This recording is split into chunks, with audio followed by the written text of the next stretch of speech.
This was a terrible week to be a short-term trader in uranium, but an absolutely incredible week to be a long-term investor in uranium. And so we'll break down why, all the reasons for that, which I'll get into. But first, let's talk about the price action of this market.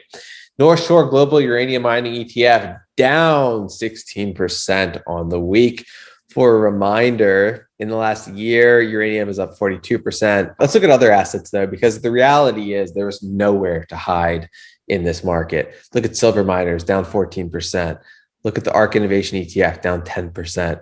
Look at the broader market, supposed to be the safest asset class, already was underperforming uranium. Well, that was down 3% this week.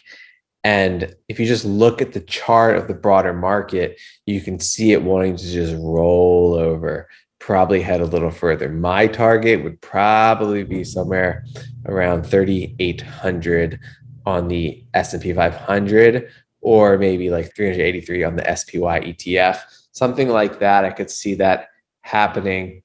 Guys, it's an election year. The Democrats want to be reelected. You would think that they would do whatever it takes to get reelected, or they're just giving up and letting the Republicans come in. But normally governments know how to pressure the Federal Reserve and pump the stock market. At least they have for the last 20 years. And so we'll see if they continue to have any sort of influence on getting elected, regardless of what the politicians or market manipulators want to do. The reality is the reason uranium melted down had nothing to do with its fundamentals, but had everything to do with the broader market. And I cannot explain it better than to point to this chart. Guys, this is why the uranium market and stock markets are crashing.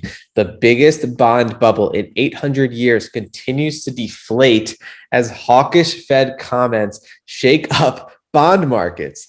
The value of global bonds has dropped by 424 billion, bringing total loss to 60.9 trillion. So do you see that chart? That is the value of bonds. Bonds are crashing. Bonds are dead. This is worst case scenario for financial markets. And so that's why uranium's selling off.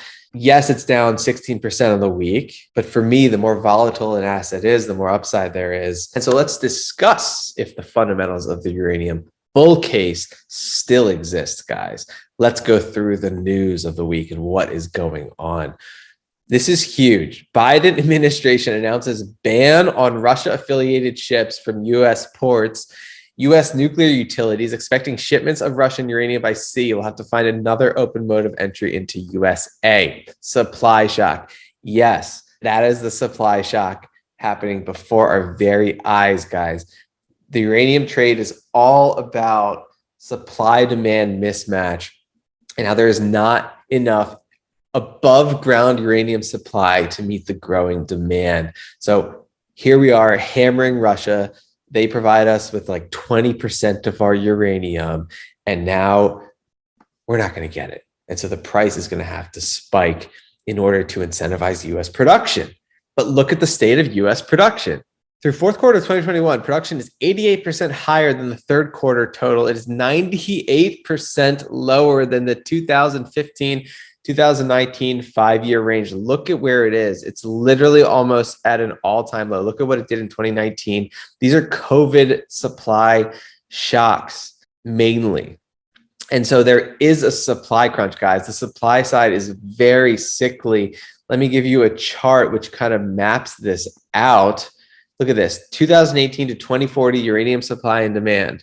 So see this note at the bottom. This picture is from the WNA report before COVID-19 supply losses in 2021. So you can see, obviously, in the back half of the 2020s, you're going to have a severe supply crunch, right? As that black line at the top diverges away from the bars, which represent the total supply and production, right? And so you have demand, reactor requirements, that black line. Pink is showing the supply gap.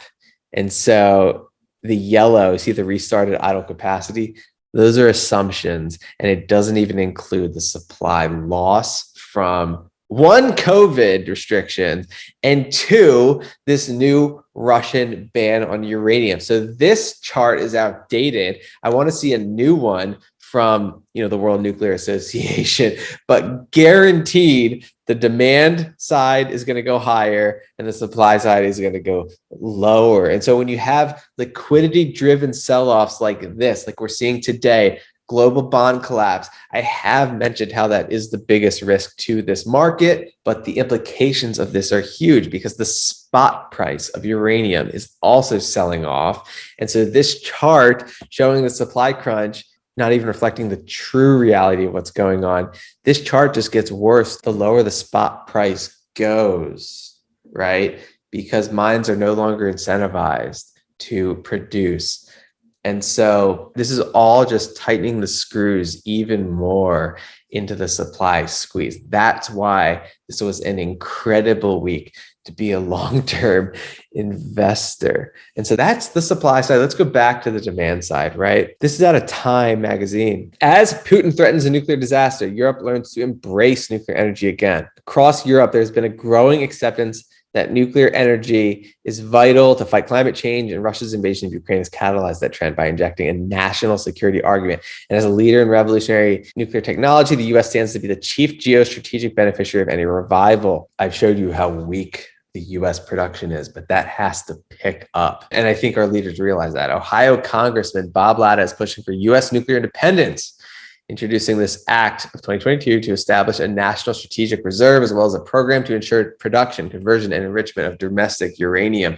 The US government is all for this. And so in order to make that happen, well, we're going to have to pay more money for uranium and pay a higher price. And so spot price has to rise. It's generally an opportunity when you know the spot price is going to have to rise, but you see it selling off due to fear from global liquidity events, because it's like holding a ball underwater, right? The further it goes, the more viciously it bounces back. Here's more news out of the US. The US Department of Energy has awarded nearly $5 million to two separate cost-sharing projects that aim to study the use of direct air capture technology at nuclear power plants. So now they're going to be using the steam that comes out of these plants as another potential energy source. So interesting to see innovation in this space as more and more use cases for this very potent fuel arise. Globally, China greenlights 6 new nuclear reactors and shift away from coal. $19 billion buildup to help double nuclear power capacity by 2030. They are going big into nuclear. We've known this. And so these are the facts. The world is scrambling for new uranium supply. It doesn't exist outside of Russia. The spot price has to skyrocket in order to incentivize that. But because of fear and irrational markets driving prices artificially lower, it's going to cause the bounce back rally to be even more vicious. But we do have a bond bubble collapsing. And so it could cause even further downside. So back in the 1970s, when literally almost an identical situation happened, not as bad as it is now, but similar, because you had stagflation. The Federal Reserve was trying to spike interest rates. Bonds were crashing. Commodities were skyrocketing. In that environment, you did have a choppy stock market. So check out this chart of the Dow Jones throughout the entire 1970s period. It just up and down roller coaster, guys, making people sick.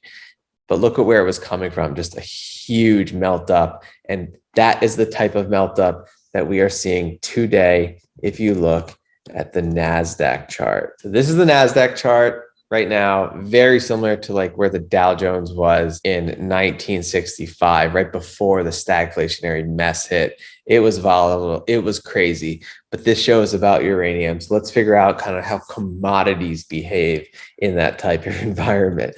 So in the stagflationary environment like the 1970s, which we've already seen, which is similar to today, this is how silver behaved. And so you would assume that very vital, very crucial commodities like uranium would do better than silver. Let's just see how silver reacted in that stagflationary environment. This is how silver reacted in the 1970s, just skyrocketed from like $2 up to $35, massive gains.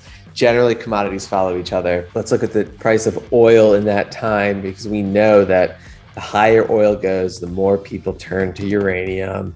And so it absolutely skyrocketed as well. If you just look at 1965, it went from like what, like $3 a barrel up to $40 a barrel, the start of this big inflationary period where, we left the gold standard right before then. And so who knows, the US dollar could lose its reserve status. That could be the next trigger for this. All I'm saying is if you want to look at how this stuff reacts in environments like this, you do have crashing stocks. Eventually, commodities diverge massively from the stock market. I could be completely wrong, but it seems like we're in a stagflationary environment where eventually stocks like uranium could diverge from the rest of the market as the market kind of just chops around in a vicious cycle. And so we'll stay on top of the news, these updates. This discussion is for informational purposes only. Please consult a certified financial planner when making any decisions about investing.